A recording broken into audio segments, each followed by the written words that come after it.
Imagine, just picture this for a second. You're trekking through dense jungles, navigating like winding coastlines, all just to get basic medical care. And now picture facing a health mystery, something that even doctors struggle to understand, let alone treat. That's the reality for many Filipinos battling rare diseases. And it's where the Rare Diseases Act of the Philippines steps in, kind of as this beacon of hope. It's a powerful image you paint, and unfortunately a very real one. For far too long, rare diseases, they've been shrouded in this misunderstanding, especially in a country as geographically diverse as the Philippines. So before we dive into the act itself, let's clarify something. We're not just talking about conditions that are statistically rare. Absolutely not. This goes way beyond mere numbers. The act recognizes these diseases like inherited metabolic disorders or like these complex puzzles, with many missing pieces. They're often really tough to diagnose, poorly understood, and finding effective treatments, well, that's a whole other challenge altogether. Which is where RA 10747, the document you shared with us, comes into play. We're kind of on a mission today to unpack this legislation. It's about, going beyond the legal jargon and really understanding what it means for those navigating the labyrinth of rare diseases in the Philippines. Precisely. It's about real people, real families, seeking answers, support, and a sense of belonging within the healthcare system.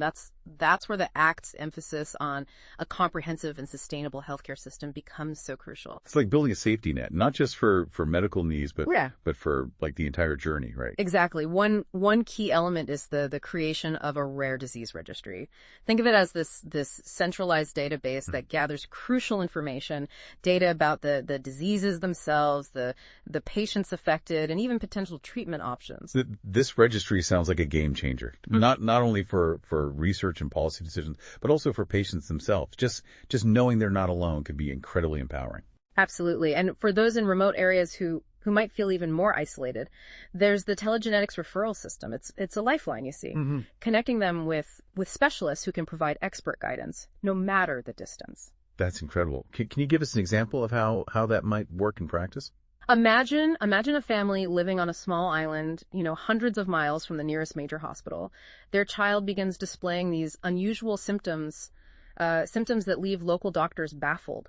With the telegenetics referral system, they can connect with geneticists in Manila or Cebu, receiving expert opinions and guidance without ever leaving their community. Wow, that's the power of technology breaking down geographical barriers. It's clear that this act is about connecting the dots across the entire country. And speaking of connecting, the Act is also a champion for raising public awareness about rare diseases. There's a strong emphasis on educating healthcare practitioners, giving them the tools to identify these conditions early on and guide patients towards appropriate care. It's like equipping those on the front lines to be more informed navigators in this complex landscape. Precisely. Now here's where it gets even more interesting.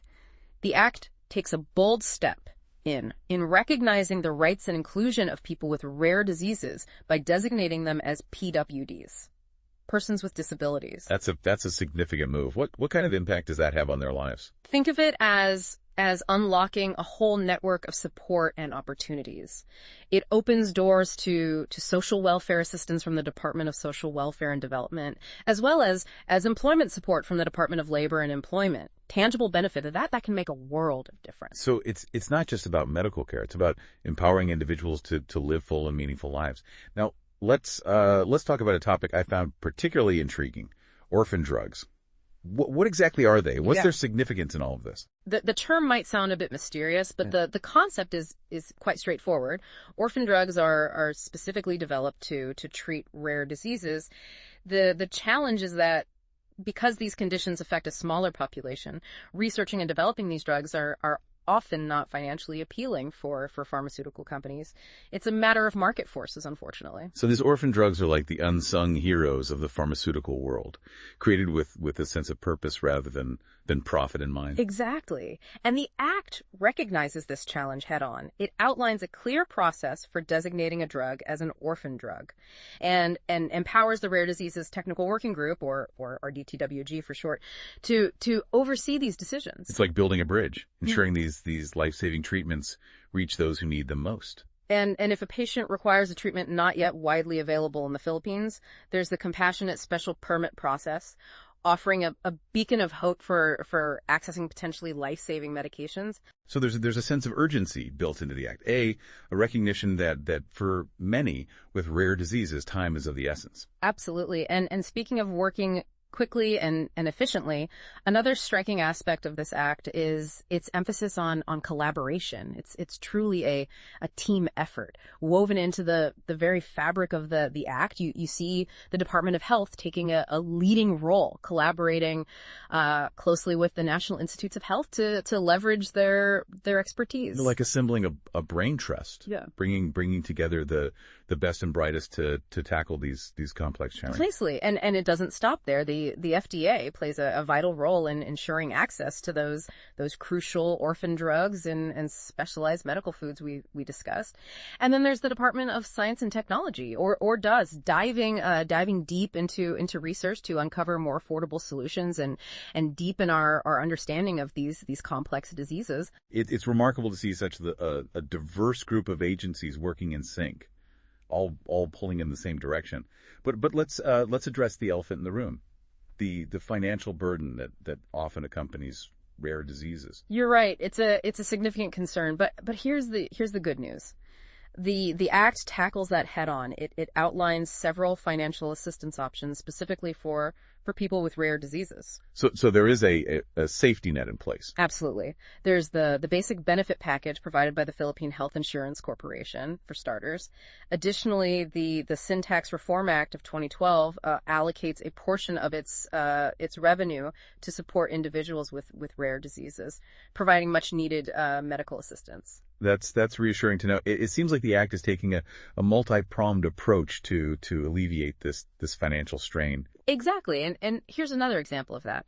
The act highlights tax exemptions for donations made specifically for rare disease research, and even for purchasing orphan drugs and products for those in need. It's a clear message that the government is committed to making these treatments more accessible and affordable. It's like they're saying we're in this fight together, not just with words, but with concrete action. You got it.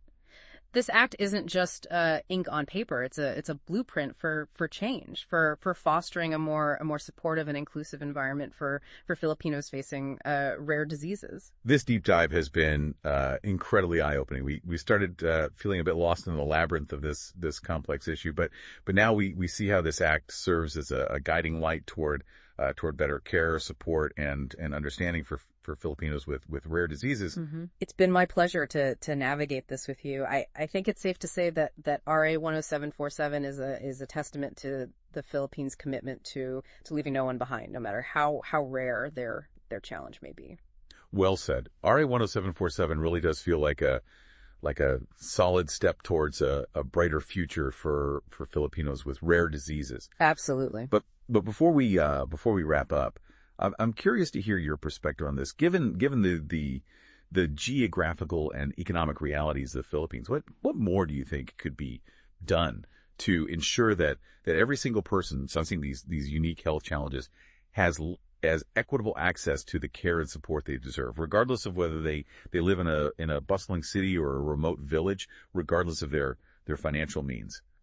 That's the $1 million question, isn't it? And it's one we need to constantly ask ourselves as we strive for a more inclusive healthcare system. Certainly. While the act lays a strong foundation, the journey doesn't end there. Imagine, for instance, a future where telehealth services are even more widely available, reaching those remote islands and mountainous regions where access to specialists is still a significant hurdle. Bridging those gaps, both physical and financial. Precisely. We could explore innovative funding models. Perhaps even establish a dedicated national fund specifically for rare diseases.